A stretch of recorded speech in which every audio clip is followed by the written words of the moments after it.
there's one thing that I feel that should be discussed that is true purpose of life.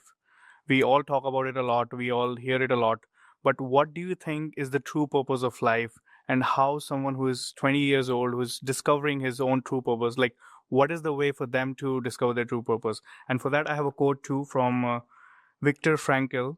He used to say, ultimately, man should not ask what the meaning of his life is, but rather must recognize that it is he who is asked. In a word, each man is questioned by life, and he can only answer to life by answering for his own life. To life, he can only respond by being responsible. So, can you please expand on one of his quotes and like how to find the true purpose of life for a youngster who is?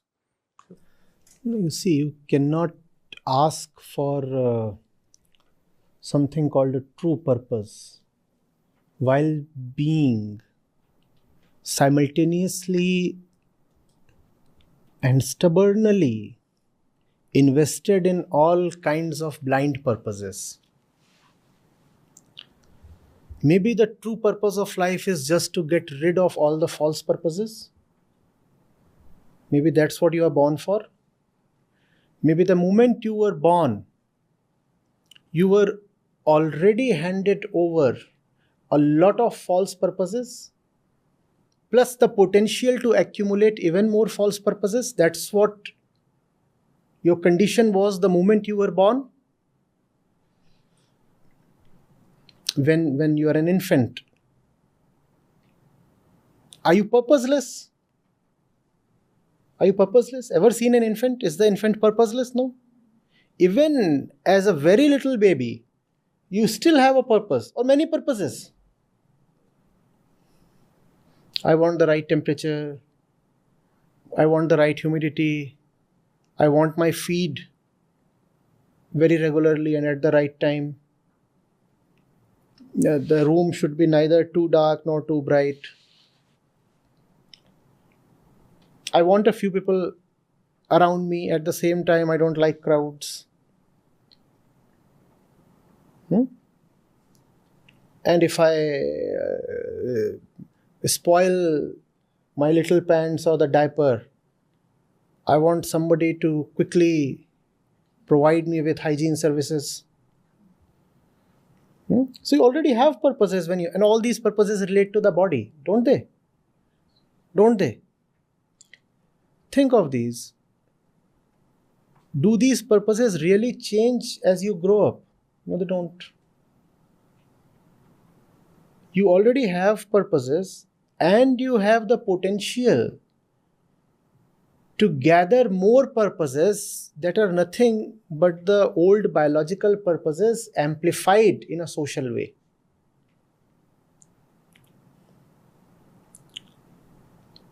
The kid loves its territory, does it not? Think of a kid, or think of an animal. Think of a pup or a kitten. They love their territory, don't they? If you have, how many of you have pups or kittens or some experience with them? If you have two of them, they know their areas. And if the other one squats on their area, seen how violent they get?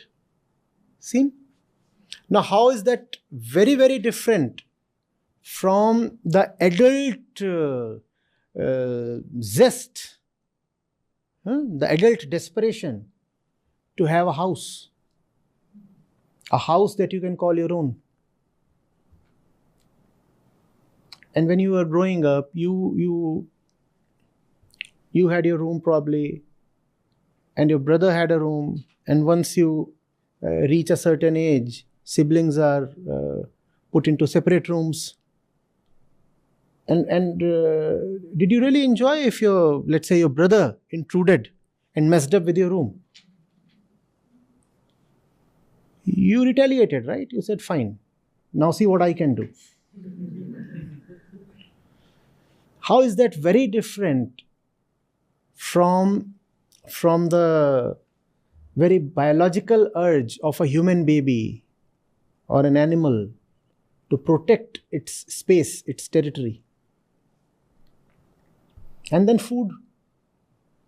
See how the baby yells if it does not get food at the right time. And the baby can get really violent. It does not care for the mother's comfort, right? It's 3 a.m., the mother is very tired, and somehow she has managed to fall asleep. And what does the baby do? Does the baby display compassion? Does the baby say, I'll hold my hunger till 6 a.m. at least? Let mama relax? Does the baby say that? What does it do? Baby says, my hunger is more important than her comfort. It does not matter whether she is mother or father or whosoever she is. If I am hungry, I am hungry. And that hunger relates to body identification. I want food at any cost. Even if it does something terrible to the mother, I must have food. Right?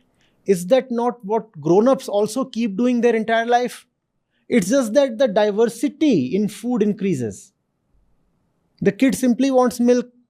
Adults say we want all kinds of dishes when it comes to the stomach, and we also want mental food. All kinds of things that fill up not only the stomach but also the mind. And just as the kid says, I must have the food irrespective of what it does to the other, even if it includes violence, I will have what I want. Similarly, adults keep saying, if I want something that fills me up, either psychologically or physically, I'll have it, even if I have to kill the entire humanity. So you have purposes. We are created with inbuilt purposes. There is an a priori purpose even before your birth. Now you see what is the true purpose of life. Get rid of all these nonsensical purposes. Just because you are born, you haven't become human. The kid can hardly be called human. You have to become human by discarding all those purposes embedded in your hardware. And the society, when it brings you up, raises you, educates you, does very little to relieve you of those biological purposes. It simply builds on them. In that way, it amplifies those biological purposes. The kid is competitive, is it not? The kid is violent. The kid is selfish. The kid has very little realization. And the society just teaches you how to satisfy your violent and competitive nature. This that you call as success, and everybody wants to be successful, right? This that you call as success, is this not something, if you truly look into it, that is arising right from our biological core? What does being successful mean? It's basically a kind of domination that you have over other, right? Now don't talk about the success of an Einstein or a Gautam Buddha or a Krishna, right? Keep them aside. In general parlance, when you talk of success, what do you mean? I am better than the others. I have power over the others. If you have only as much as everybody else has, would you call yourself successful? Success, you see, therefore, is necessarily violent, because you consider yourself successful only when you are ahead of 40 others. So 40 others have to be put behind, left behind, defeated, subjugated, dominated, for you to be successful. And that kind of a thing is already present in the kid when it is born. Competitiveness is biological. Compassion has to be taught. Attraction and attachment are biological. Love has to be taught. Are you seeing something about the purpose of life now? What's the purpose of life? Learn to love. Grow human. Undo your conditioning. You are born encaged. Fight hard to break free. That's the purpose of life. Otherwise, it's a very strange thing. Like a prisoner in his cell. Fully encaged.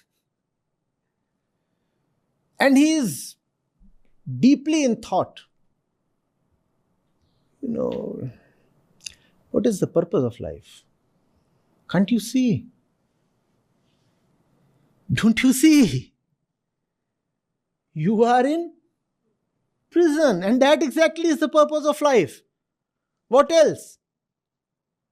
But the fellow is saying, this is the world. These four walls are the universe. And I have to figure out where is the purpose of life within these four walls. Sir, remaining where you are,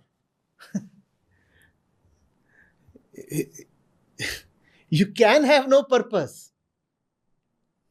You are imprisoned. What purpose do you want? Any purpose that you will have will be within the prison. You like to call that a purpose?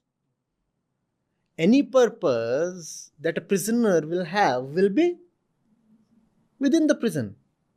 So the only rightful purpose can be breakout.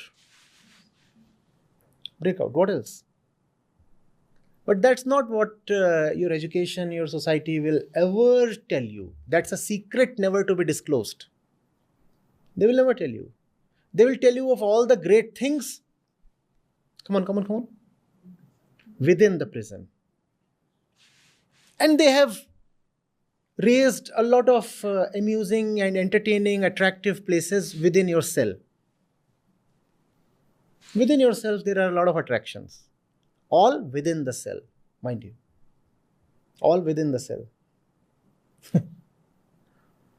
Enough to keep you engaged all your life. So you're born in a prison and then you die in the prison.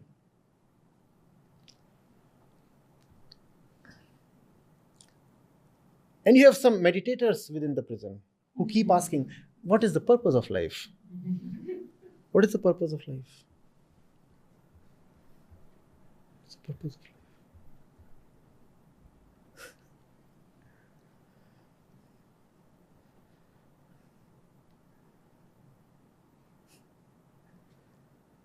And then there are the handcuffs, the chains, the fetters, and all the jazz. Huh? And what do you call that? Yeah,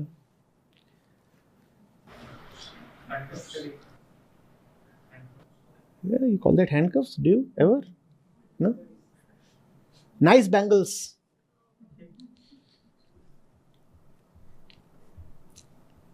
Now, look at that and think of what it really is. Where does it come from? Does it come from your consciousness? Really? Think of all the stuff that you are wearing on your body, because I can't point at stuff that you are wearing in your mind. I wish I could.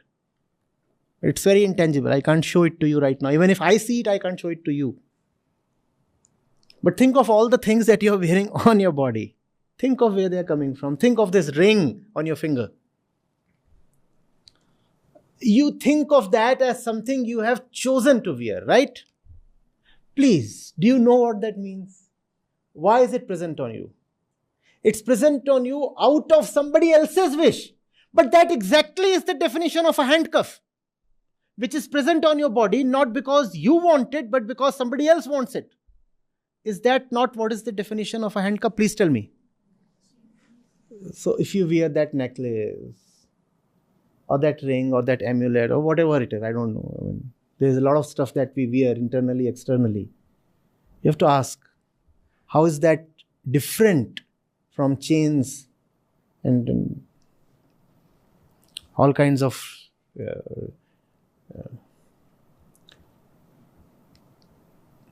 why? That's the purpose of life. Give it up.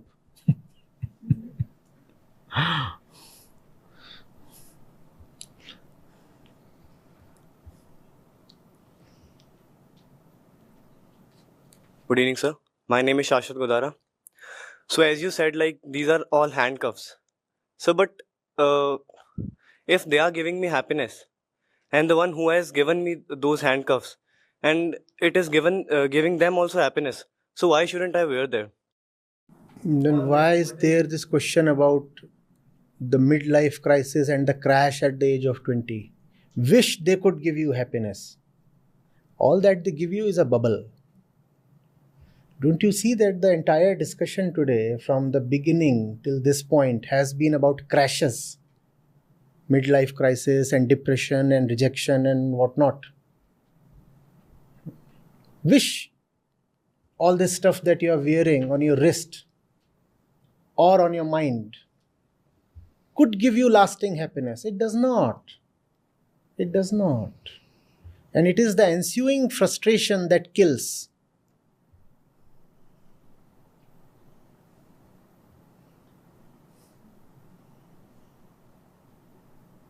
And that's what you were saying. Most people prefer to live in the proverbial fool's paradise than in the eternal truth. We want to somehow be entertained, even if we know that the entertainment is false. That's what the common life is all about. I fully well know I am being fooled, but I still agree to it. My question is, why must it be so? Why must you invite a lot of suffering just for a little bit of gratification? That's a peculiar feature amongst animals. That's how animals are trapped, maimed, killed. No? You show them a little bit of fodder or bait, and what do? They walk into it. And then what happens to them? What happens to them? You know what you do to them, right? The inability to resist instant gratification is a feature of animals. If you're a human being, you should be able to say, no, I do not want gratification. Gratification, you understand. What is gratification? Just sensory happiness. Pleasure, yes. That's gratification. Animals do that. So you show the rabbit some carrot, and the rabbit won't be able to resist it. It walks up to you and then you just skin it alive. Otherwise, you won't be wearing all the rabbit jackets, angora and all those things. Why must we behave like unconscious animals? And if you behave like animals, you will meet the fate of animals. Don't you see how easy it has been to trap animals? Why do you want to be trapped like animals? Somebody will show you some happiness and you start following him. Is that not how all of us are trapped? No? Nobody traps us by telling us the truth. We are trapped by those who sell us, please, happiness. So be very cautious when someone gives you happiness or sells you happiness or promises you happiness. Be very cautious. You are being trapped. Happiness is the ultimate trap. You will be made happy for a while, and then after that, no relief, no respite.